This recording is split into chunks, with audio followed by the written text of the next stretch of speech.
Orange பழம் வாங்கினேன். Orange பழம் எனக்கு ஒத்துக்காது பார்த்துக்கிடுங்க. ஜூஸ் பிடிச்சா இந்த சைனஸ் பிரச்சனை இருக்கவங்களுக்கு ஒத்துக்காது. நிறைய பேருக்கு அதை அனுபவப்பட்டிருப்பீங்க. இந்த ஆரஞ்சு பழத்தை ஜூஸ் எடுத்து சிக்கன் கிரேவி வைக்க போகிறேன் பார்த்துக்கிடுங்க. ரொம்ப ரொம்ப நல்லாயிருக்கும். இப்போ எப்படினாலும் சரி இந்த ட்ரை பண்ணி பாருங்கள். ரொம்ப பிடிக்கும் உங்களுக்கு. இந்த ஆரஞ்சு பழ ஃப்ளேவரே அருமையாக இருக்கும். இப்போ ஜூஸ் எடுத்துக்கிடணும் பார்த்துக்கிடுங்க. அதை நீங்கள் பிழிஞ்சு எடுத்து அப்படி வடிகட்டி கொண்டு இருத்துக்கிட்டாலும் சரி, இப்படி ஜூஸர் மாதிரி இருந்ததுன்னா அதை கூட யூஸ் பண்ணி ஜூஸ் எடுத்துக்கிட்டாலும் சரி. எப்படியோ நமக்கு தேவை ஜூஸ் பார்த்துக்கிடுங்க. இப்போ பார்த்திங்கன்னா நல்லா எடுத்தாச்சு. நான் ஒரு 2 பழம் போல் எடுத்திருக்கேன். ஆரஞ்சு பழத்தை ஜூஸ் எடுத்து கண்டிப்பாக ட்ரை பண்ணி பாருங்கள் மக்களே. ரொம்ப நல்லா இருந்துச்சு. இப்போ பார்த்திங்கன்னா ஜூஸ் கிடச்சிருக்கு. ப்யூர் ஜூஸ் அப்படியே இருத்துக்கிடலாம். அப்படி பார்த்திங்களா அருமையாக இருக்கா. அப்படியே குடிக்கலாம். ஆனால் என்ன பண்ண, நமக்கு இப்போ தேவை சிக்கன் கிரேவிக்கு வைக்கணுமே, அதனால் வெயிட் பண்ணிக்கிட்டு இருக்கோம். அப்படியே ஜூஸை எடுத்து பொறுமையாக எடுத்துட்டு ஆஹா சொட்ட சொட்ட எடுத்துடணும் பார்த்துக்கிடுங்க. ஒரு பிட்டு விடக்கூடாது. இப்போ பார்த்திங்கன்னா ஜூஸ் ரெடி ஆயிடுச்சு. இப்படி குடிக்க நல்லா தான் இருக்கும். ஆனால் குடித்தா தான் நமக்கு மூக்கில் இப்படி வந்துருமே. இப்போ பார்த்திங்கன்னா நம்ம கண்டென்ட்டுக்கு தேவையானது பூண்டு, பட்டை, சோம்பு, சின்ன வெங்காயம், பெரிய வெங்காயம் எல்லாம் நறுக்கி வச்சுருக்கேன் பார்த்துக்கிடுங்க. ரொம்ப சிம்பிள். இப்போ பார்த்திங்கன்னா சட்டியில் தேங்காய் எண்ணெய் ஊற்றிருக்கேன். தேங்காய் எண்ணெய் ஊற்றியாச்சு. அதில் என்ன பண்ணணுன்னா இந்த பட்டை சோம்பையும் போட்டு விட்டுட்டு ரொம்ப ஈஸி, ரொம்ப ரொம்ப ஈஸி.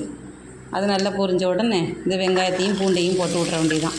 அது நல்லா வதக்கணும், வதங்கட்டும். கண்டிப்பாக ட்ரை பண்ணி பாருங்கள். சரி, ஆரஞ்சு பழ ஃப்ளேவர் பிடிக்காதவங்க யாருமே இருக்க முடியாது. ரொம்ப புதுமையாக இருந்துச்சு, ரொம்ப அருமையாக இருந்துச்சு. இப்போ நல்லா வதங்கினோடனே வாங்கின சிக்கனை போட்டு விட்டுறலாம்.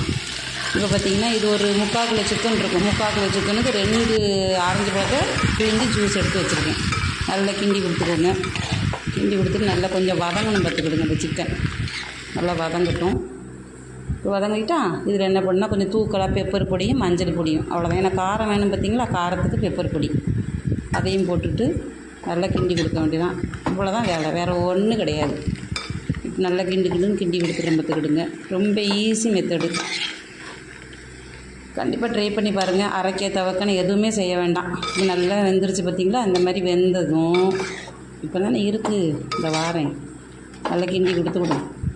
அடி பிடிக்காமல் கிண்டி கொடுத்துட்டு இப்போ என்ன பண்ணால் இந்த ஜூஸை ஊற்றி விட்ற வேண்டியதான். ஆஹா,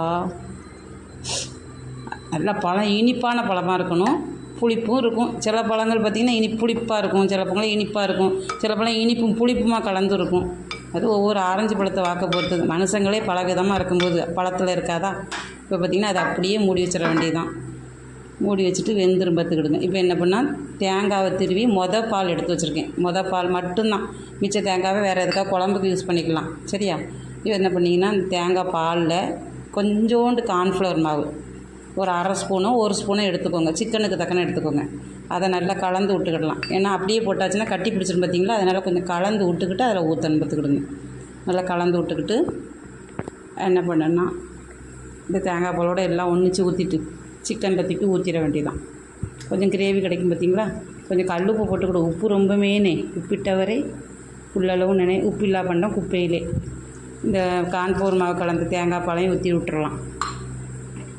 அருமையாக அடிபொலியாக. இனி அது வேகிறது மட்டும்தான். அது பாட்டுக்கு வெந்துட்டு கிடக்கட்டும். ஏற்கனவே நல்லா வதக்கிட்டோம். ஆனால் கார்ன்ஃப்ளவர் மேலே வெந்து எடுத்து கொஞ்சம் கிரேவி பதம் வரும் பார்த்திங்களா. இது சப்பாத்திக்கு சோத்துக்கு எதுக்குனாலும் வச்சுக்கலாம். அந்த ஆரஞ்சு பழத்தோட ஃப்ளேவர், தக்காளினா எதுவுமே தேவையில்லை. ஏன்னா ஆரஞ்சு பழத்தில் லைட்டு புளிப்பு இருக்குமே.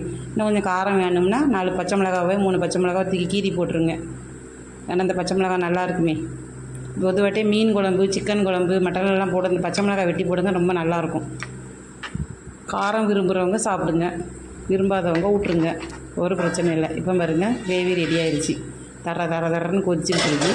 இது என்ன நான் இந்த சிக்கன் கிரேவி கொஞ்சம் ஆற விட்டு தான் கிரேவி பதம் நல்லா வரும். ஏன்னா கார்ன்ஃப்ளவர் மாவு இருக்க தான் நம்ம கொஞ்சம் கெட்டி பதம் கிடைக்கணும். உங்கள் எல்லாருக்குமே தெரியும் பார்த்துக்கிடுங்க. அதனால் இப்படி என்ன பண்ணணுன்னா இந்த பக்குவத்தில் இறக்கி வச்சிட வேண்டியதான். நல்லா வெந்துருச்சு பார்த்திங்களா.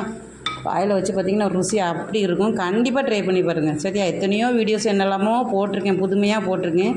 இது ரொம்ப ரொம்ப ரொம்ப புதுமையாக இருக்கும். டேஸ்ட்டும் அல்டிமேட்டாக இருக்கும். நான் சொல்ல மாட்டேன், நீங்கள் செஞ்சு பார்த்துட்டு அதுக்கப்புறம் நீங்கள் என்ன கமெண்ட் பண்ணுங்கள். சரியா மக்களே. இப்போ பார்த்திங்கன்னா கிரேவி ரெடி ஆயிடுச்சு. இப்போ இறக்கி வச்சாச்சு பார்த்துக்கிடுங்க. கையோட பீட்ரூட்டும் வச்சுட்டேன் மத்தியானம் லஞ்சுக்கு. இப்போ சிக்கன் கிரேவி ரெடி, பீட்ரூட் வச்சாச்சு. இப்போ வீட்டில் என்ன ஆச்சுன்னா நேற்றுக்கு ரசம் இருந்துச்சு. இந்த ரசத்தையும் வச்சு ஒப்பேத்திட போகிறேன்.